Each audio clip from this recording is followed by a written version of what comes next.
Le prof de philo le plus aimé de France est alsacien et il est de retour dans les studios de la Top Family. Ce soir, c'est Lev Frankel de Strasbourg, alias le Serial Thinker sur les réseaux. Bonsoir Lev. Bonsoir Erwan. Lev, 200 000 followers sur TikTok, présent aussi sur YouTube, sur Instagram, bien sûr, des plateformes de podcasts comme Deezer, des bouquins aussi. Et tu t'es fait connaître il y a quelques temps maintenant avec 17 vidéos de 3 minutes qui reprenaient les 17 notions du programme de philosophie de terminale. Elle était venue comment cette idée ? Alors moi, j'étais un élève qui m'ennuyait beaucoup à l'école et quand je suis devenu prof, j'ai retrouvé un petit peu des élèves qui s'ennuyaient. Moi-même, parfois aussi, le cadre institutionnel m'ennuyait. Donc j'ai essayé de trouver une alternative, de faire les choses différemment. Et je me suis dit, tiens, pourquoi pas aller me lancer sur YouTube et puis sur TikTok. Et c'était un soir comme ça, tu as eu une sorte de fulgurance ?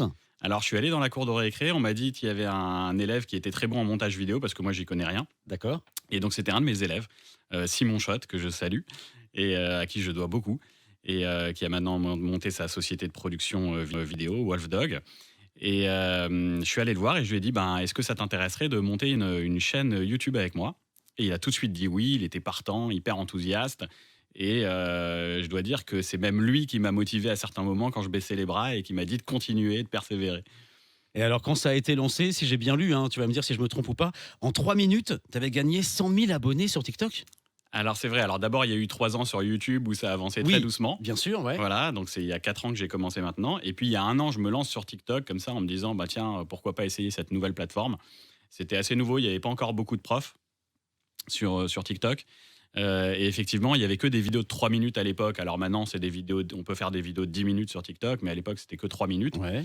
Et je me suis lancé ce challenge, je crois que c'était 2 semaines avant le bac, quelque chose comme ça, vraiment. Je me suis enfermé dans mon bureau, j'ai écrit tout ça, et voilà, les 17 notions en 3 minutes. Alors, il y a certains profs qui disent oui, une notion en 3 minutes, c'est pas possible. Mais je crois qu'on peut quand même avoir certaines connaissances. En 3 minutes, on peut connaître. Alors, évidemment, ça remplace pas un cours. C'est une aide. C'est une aide, effectivement, c'est des fiches. Il faut prendre ça comme ça. Et apparemment, ça a été très, très efficace. Manifestement, ouais. Tu rapprochais la philo de la culture pop, je crois. Tu peux nous rappeler ou nous donner 2-3 mécanismes ou exemples que tu avais utilisés pour traiter des thèmes ? Moi, je me souviens d'Amer. Il y avait une question aussi, je suis pas sûr que ça soit dans le programme de terminale, mais le porno est-il de l'art ? Ou encore, peut-on rire de tout ? Comment tu faisais, en fait ? Alors, sur le porno est-il de l'art, c'est vrai que c'est un sujet qu'il m'arrive de traiter en cours avec les élèves de terminale parce que ça peut toucher à la question de l'art. D'accord. Voilà, et l'art est au programme. Donc effectivement, le porno n'est pas au programme. Ouais. Et l'art, pas encore. On va essayer de voir avec le ministre de la Culture. Mais effectivement, la question de l'art est au programme. Et on peut se demander, tiens, mais le porno, est-ce que... Et finalement, je crois que c'est une question intéressante parce que je crois que c'est la distinction de Kant entre le plaisir et entre le beau et l'agréable. D'accord. C'est-à-dire qu'on peut considérer que la pornographie est agréable, mais c'est pas forcément beau. Je crois que personne regarde ça par beauté. Et d'ailleurs, une fois que le plaisir est terminé, en général, on éteint. On arrête le film. Exactement. On voit rarement la fin, c'est vrai. Et alors, ces 17 vidéos, elles t'ont ouvert un nombre de portes incroyables. T'en es où et qu'est-ce que tu as vécu depuis cette partie-là ? Alors depuis, c'est vrai qu'il y a eu beaucoup d'émissions télé, radio qui se sont enchaînées. Je t'ai vu souvent sur BFM TV, là, il y a quelques Sur semaines, juste BFM, avant l'épreuve du bac. Exactement, c'est Ouais. vrai. Non, c'était très intéressant de faire ces émissions-là. J'aurai d'ailleurs une chronique philo sur... alors c'est une petite chaîne télé, mais c'est une chaîne qui est numéro 1 dans le domaine de la pédagogie et de l'éducation. C'est School TV. Ok. Donc je démarre cette chronique à partir de la rentrée là. Ouais. Et voilà, il y a ça. Et puis il y a effectivement le livre qui a été publié chez Hachette. La philo en mode serial thinker. Exactement. Ça a cartonné aussi, ça. Ça a cartonné, c'est vrai. En 2-3 mois, je crois qu'on n'est pas loin des 15 000 exemplaires. Ouais. Il y a d'autres bouquins à venir en préparation. Exactement. Alors je il y en a crois. 3 en préparation. Et là, le plus important à mes yeux pour le moment, c'est le 2e qui sort chez Hachette. Ouais. Donc le titre provisoire, c'est « La vie a-t-elle un sens et autres questions existentielles ». On ne sait pas encore si on va garder le titre, mais pour le moment, celui-là me plaît bien. Ouais.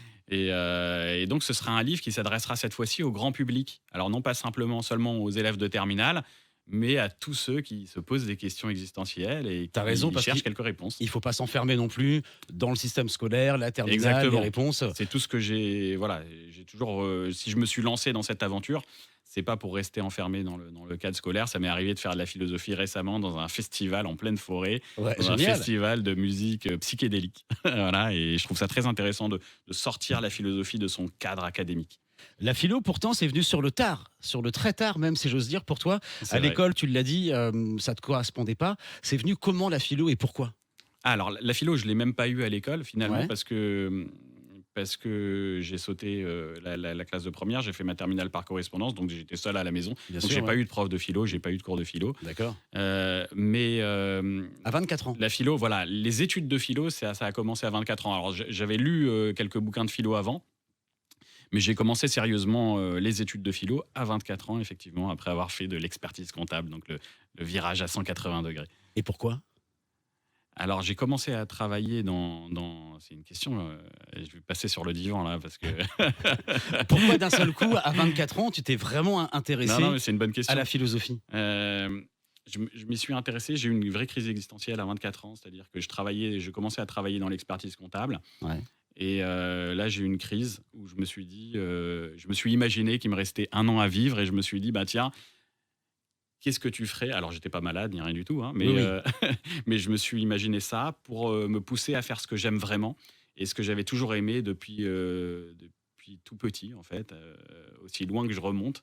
C'était les questions que je me posais et c'était la philosophie. Alors, quand j'étais petit, je savais pas forcément que c'était de la philosophie. Ces questions existentielles, est-ce que le monde est fini ou infini? Est-ce qu'il y a une cause de toutes les causes? Est-ce qu'il y a une cause à l'univers, etc.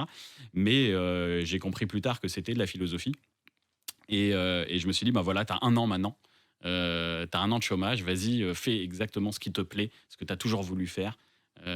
Et c'est ce que j'ai fait et j'ai pas arrêté. Et là, tu as cherché des réponses à tes questions Exactement. existentielles. Et tu as lu, Exactement. tu as lu, tu as lu. Tu Voilà. as lu Socrate, j'imagine. Ça vient de là, le serial thinker? Oui, exactement, ça vient de là. Alors Socrate lui-même n'a rien écrit. Lui-même, c'est Platon qui a écrit tout son enseignement. J'ai dit une petite bêtise. Là, Non, c'est ça? bon, c'est pas grave. Mais en fait, l'enseignement de Socrate, on le connaît par Platon. Ok. Mais c'est quand même l'enseignement de Socrate, donc c'est pas une bêtise. Merci, tu me rattrapes le coup. Voilà, exact. En fait, oui, et ça vient de là parce que Socrate, effectivement, c'est quelqu'un qui pense à contre-courant de son époque. Il pense contre les idées dominantes de son époque, notamment les croyances polythéistes, Zeus, Athéna, des croyances polythéistes qui sont aussi des croyances politiques. Hein, c'est-à-dire que quand on croit à Athéna, c'est Athéna qui garde la cité, qui défend la cité contre les barbares.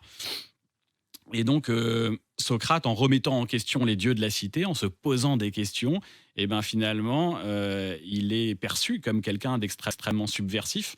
Et on le juge comme s'il était un serial killer, Ok. alors qu'il n'était qu'un serial thinker. D'où le pseudo Serial Thinker. Voilà. Vous le suivez bien sûr sur Instagram, sur TikTok, la page YouTube également, les podcasts. On va continuer. Là, c'est la rentrée depuis quelques jours. Genre, on a passé des super vacances. On n'a pas envie de retourner à l'école ou au travail. Comment on fait pour aborder la rentrée avec philosophie? Alors, je crois qu'il faut y aller d'abord avec du plaisir et du désir. Et la philosophie, ça doit être quelque chose, effectivement, qui doit être un peu excitant, qui doit être... Alors, je sais que parfois, le cadre scolaire enferme ça dans quelque chose d'ennuyeux et de pénible. Mais en fait, la philosophie, c'est quoi? C'est tout simplement ne pas être complice avec la normalité du monde. Et ça doit être extrêmement excitant. C'est-à-dire que se poser des questions comme le fait l'enfant sur tout son environnement, eh ben, c'est justement ne pas être complice avec la normalité et pouvoir remettre en question tous les présupposés qu'on nous inculque. Et donc ça, c'est une entreprise qui n'est pas sérieuse. Sartre disait d'ailleurs à la fin de son grand livre de métaphysique, L'être et le néant, il disait, ma conclusion dans la vie, c'est combattre l'esprit de sérieux. C'est ça la philosophie. Combattre l'esprit de sérieux, et ça, c'est quelque chose d'extrêmement excitant. On va aussi philosopher ce soir avec toi, Lev Frankel de Strasbourg, le serial thinker sur les réseaux. Ce serait dommage de ne pas en profiter. Imagine, là, ça y est, c'est la rentrée, on est en terminale, on aborde quelques thèmes, comme par exemple, le désir est-il contradictoire avec le bonheur? Comment je peux commencer à réfléchir à cette phrase? Alors, c'est une très bonne question qui a été traitée par de nombreux philosophes. Et depuis Platon, on sait que le désir est fondé sur un manque. C'est-à-dire que si je suis millionnaire, je ne désire pas l'être. Alors, je peux désirer être milliardaire, Oui. mais je ne l'ai pas. Donc il y a toujours un manque. C'est-à-dire que le D'accord. millionnaire n'a pas de milliards, donc il désire éventuellement des milliards. Ou alors il peut désirer continuer à être millionnaire dans le futur, mais cette garantie, il ne l'a pas. Donc C'est c'est vrai. toujours quelque chose qu'il n'a pas. Il y a toujours un manque dans le désir. Et s'il y a un manque, il y a de la frustration. Et s'il y a de la frustration, Il y n'y a a du pas de malheur. bonheur. Exactement. Donc il y a une contradiction fondamentale entre le désir et le bonheur. Et tout le problème, c'est que on a envie de continuer à désirer. Donc d'un côté, on veut mettre fin au désir pour accéder au bonheur, accéder à une forme de plénitude, mettre fin à cette frustration, mettre fin à cette souffrance. Mais en même temps, si on met fin à cette souffrance, alors on ne désire plus. Et Rousseau disait dans la Nouvelle Héloïse, malheur à celui qui n'a plus rien à désirer, il perd pour ainsi dire tout ce qu'il possède. Et c'est très vrai, je crois, c'est-à-dire, imaginons une vie sans désir, cette vie-là n'est pas souhaitable. Donc, on veut à la fois le désir et le bonheur, c'est toute la contradiction de l'existence. C'est un cercle vicieux, c'est le chat qui se mord la queue. Ouais, Un petit peu. exactement, exactement. Donc je crois qu'il faut aller vers une éthique du désir, c'est-à-dire accepter le fait que on soit désirant. Et c'est la conclusion, par exemple, de la psychanalyse lacanienne, dans un très beau livre qui s'appelle L'éthique de la psychanalyse, un livre dans lequel Lacan dit que finalement la psychanalyse, ça doit pas servir à devenir heureux de manière un peu dans une sorte de béatitude un peu mièvre. Pas du tout. Au contraire, la psychanalyse, elle doit amener l'analysant finalement à accéder à son désir le plus profond.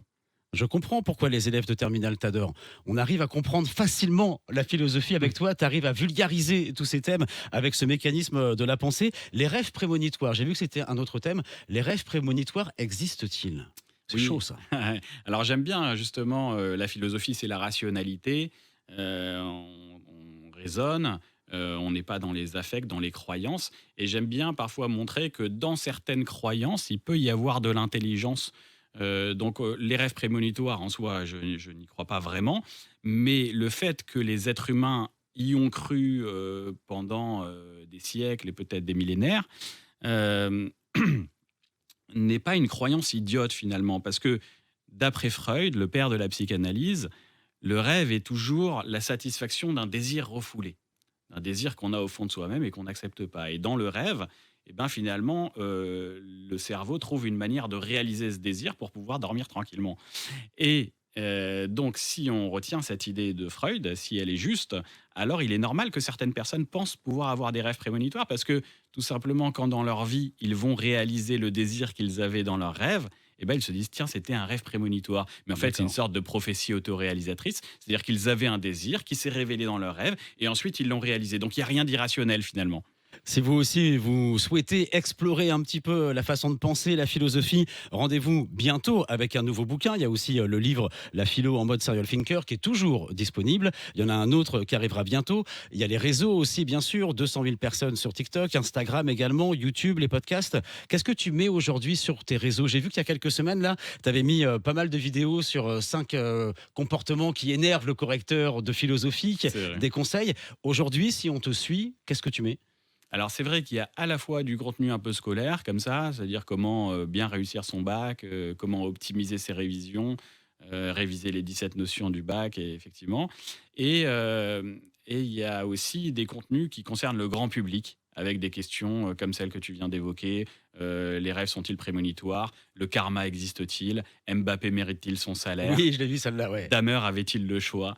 Voilà, donc on peut retrouver des questions qui touchent à tous les pans de l'existence, et aussi effectivement des questions qui touchent, en tout cas, que je traite grâce à la pop culture, notamment avec des séries Netflix ou autres. Et c'est toujours aussi facile à comprendre, c'est toujours aussi passionnant. Serial Thinker, Lev Frankel, je l'ai dit, t'es le prof de philo le plus aimé en France. Ah bah c'est gentil. Et on a de la chance parce qu'il est chez nous dans la Top Family et Merci. il est alsacien. Merci beaucoup, Merci Serial beaucoup, Thinker. Erwan.